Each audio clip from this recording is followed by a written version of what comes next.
Good morning, students. Myself, Dr. Suman Mawar, Assistant Professor, Government Law College, Ajmer. जैसा कि आप सबको पता ही है, ई लेक्चर की सीरीज में हम transfer of property act 1882, LLB second year, विधि द्वितीय वर्ष के संपत्ति अंतरण अधिनियम विषय पर पढ़ रहे हैं।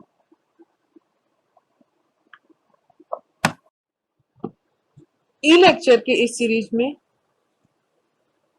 पिछली सीरीज में हमने टाइप्स ऑफ कंडीशन, शर्त के प्रकार, संपत्ति अंतरण या संपत्ति अंतरित करने से पूर्व या पश्चात या कोलेट्रल कुछ शर्तें लगा दी जाती हैं कब्जा देने से पूर्व, जिन्हें हम वर्तमान सीरीज में पढ़ रहे हैं। पिछले लेक्चर में हमने टाइप्स ऑफ कंडीशन की शर्तें जो हैं 3 प्रकार की होती हैं: कंडीशन प्रेसिडेंट, पूर्ववर्ती शर्तें, पश्चातवर्ती शर्तें तथा संपार्श्विक शर्तें, कोलेटरल कंडीशंस के बारे में जाना। जस्ट पिछले लेक्चर में हमने सेक्शन 25 और 26 कंडीशन प्रेसिडेंट को पढ़ा। आज हम लोग यहाँ पे पश्चातवर्ती शर्त सेक्शन 27 धारा 27 के अंतर्गत पढ़ेंगे। Section 27, conditional transfer to one person coupled with transfer to another on failure of prior disposition। एक व्यक्ति को सशर्त अंतरण ऐसे अंतरण के साथ जो पूर्विक वयन के निसफल होने पर दूसरे व्यक्ति के पक्ष में हो जाएगा।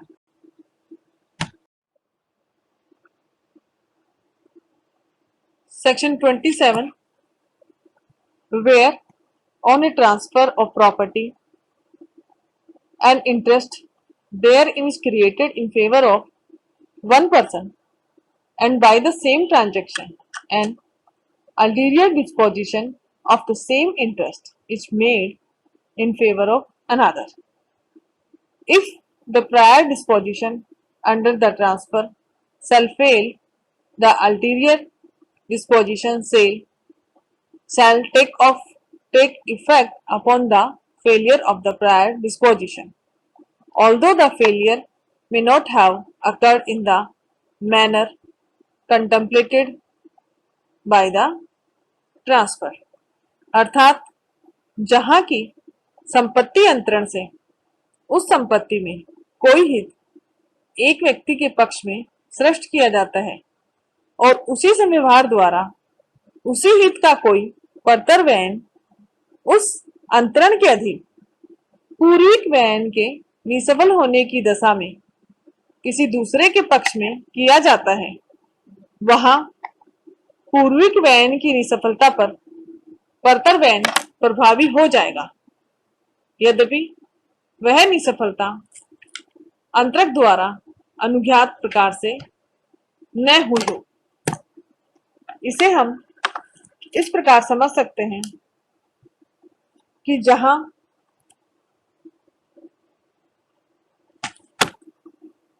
किसी संपत्ति अंतरण द्वारा कोई भी, जैसे किसी व्यक्ति को कोई संपत्ति अंतरित की गई, उस व्यक्ति के पक्ष में कोई इंटरेस्ट दिया गया और सेम ट्रांजैक्शन अर्थात जिस ट्रांजैक्शन द्वारा प्रथम व्यक्ति को कोई हित दिया गया उसी से व्यवहार द्वारा उसी हित का कोई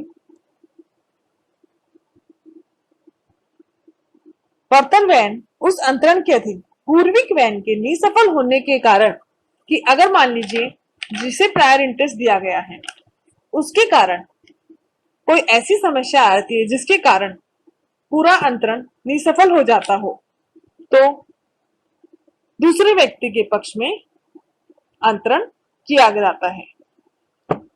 ऐसे अंतरण में जहां प्रायर डिस्पोजल ऑफ की निसफलता हो गई हो या प्रायर इंटरेस्ट निसफल हो गया हो, वहां उस निसफलता पर पर्तन वैन प्रभावी हो जाता है।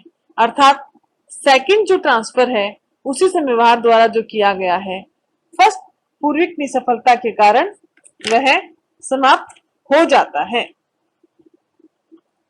अर्थात संपत्ति अंतरण से उस संपत्ति में कोई हित किसी व्यक्ति को, जैसे ए व्यक्ति को कोई हित सृष्ट किया गया, अब इसी ट्रांजैक्शन द्वारा उसी हित का ulterior disposition further when ulterior disposition उस अंतरण के अधीन पूर्विक हित के निसफल होने की दशा में दूसरे पक्ष को दिया जाता है।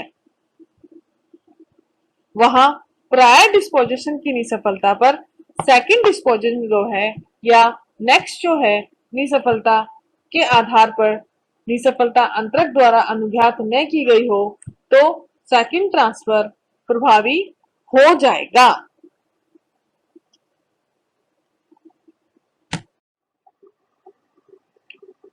But where the intention of the parties to the transaction is that ulterior disposition shall take effect only in the event of the prior disposition falling in a failing in a particular manner, the ulterior disposition shall not take effect unless the prior disposition fails in the manner।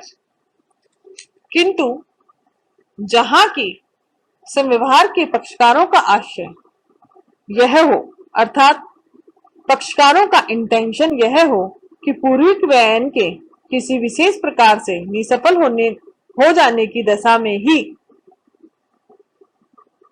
उसी transaction द्वारा किया गया दूसरा transaction प्रभावी होगा, वहां जब तक कि पूर्विक व्ययन उस प्रकार से निसफल नहीं हो जाता सेकंड ट्रांजैक्शन प्रभावी नहीं होगा। अर्थात हमें इस प्रकार समझ सकते हैं इसको कि यदि जहां प्रायर डिस्पोजिशन की निसफलता पर पर्तर वैन प्रभावी है, वहां उसकी निसफलता अंतरक द्वारा अनुज्ञात न की गई हो।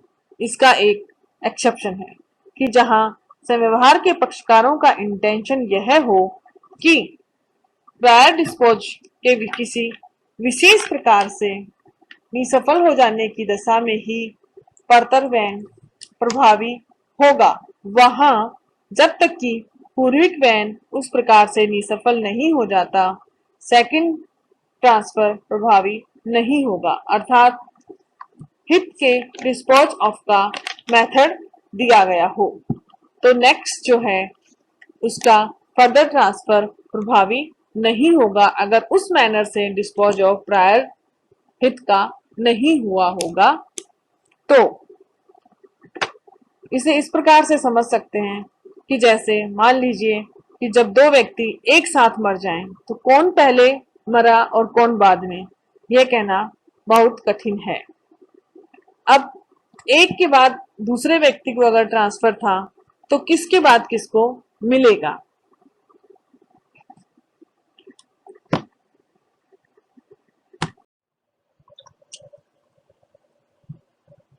धारा 27 में section second transfer on the failure of the first, धारा 27 के अंतर्गत हमने ये देखा कि द्वितीय ट्रांसफर जो है वो फर्स्ट ट्रांसफर से व्यवहार द्वितीय अंतरण जो है वो पूर्विक ट्रांसफर पूर्विक अंतरण के फेल होने पर प्रभावी होता है। This section is deals with the case of the second transfer on failure of prior valid transfer.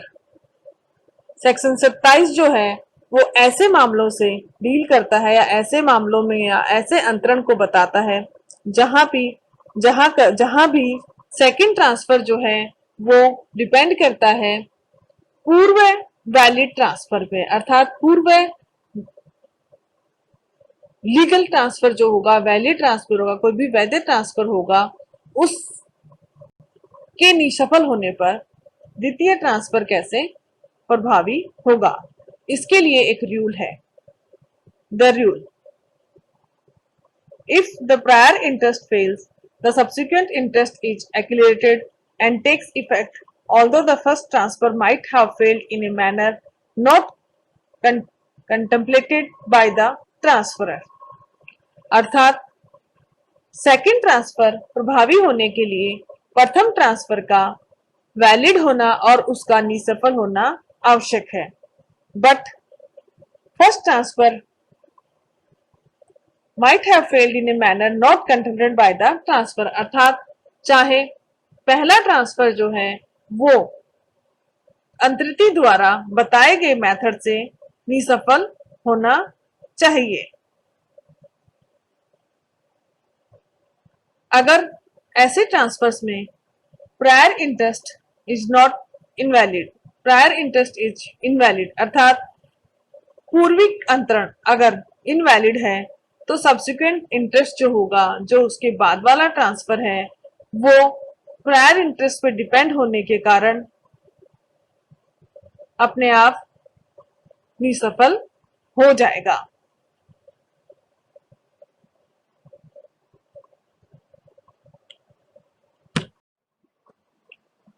इसे हम और अच्छे तरीके से इलस्ट्रेशंस के माध्यम से समझ सकते हैं। इसे हम एक दृष्टांत के माध्यम से समझने की कोशिश करते हैं। A transfers ₹500 to B on condition that he shall execute a certain lease within 3 months after A's death, and if he should neglect to do so, to C, B dies in A's lifetime, the disposition in favor of C takes effect। अर्थात A इस शर्त पर कि A की death के पश्चात या A की मृत्यु के पश्चात B 3 महीने के अंदर कोई पट्टा निष्पादित कर देगा B को, और यदि वह ऐसा करने में उपेक्षा करे तो C को 500 रुपए अंतरित करता है। A के लाइफ टाइम में B की डेथ हो जाती है।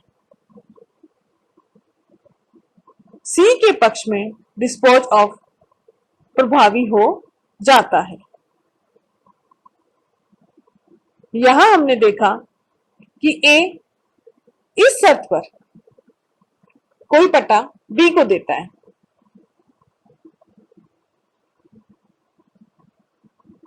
कि B यदि 3 महीने के अंदर कोई पट्टा निष्पादित करने में उपेक्षा करेगा तो C को 500 रुपए अंतरित करने होंगे, बट A के लाइफ टाइम में ही B की डेथ हो गई।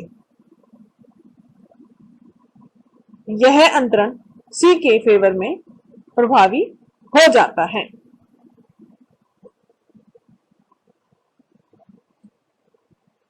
अर्थात संपत्ति अंतरण में कोई ऐसा हित उस व्यक्ति के पक्ष में यहाँ पे सृष्ट किया गया जो और उसी समय व्यवहार द्वारा उसी हित का कोई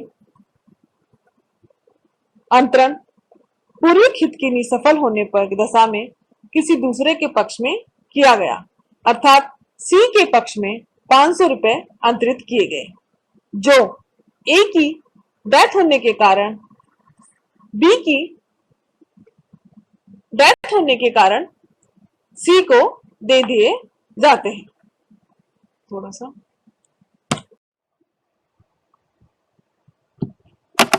सेक्शन 27 को हम एक दूसरे दृष्टांत द्वारा समझने की कोशिश करते हैं। A transfers property to his wife, but in case she should die in his lifetime, transfer to B that which he had transferred to her.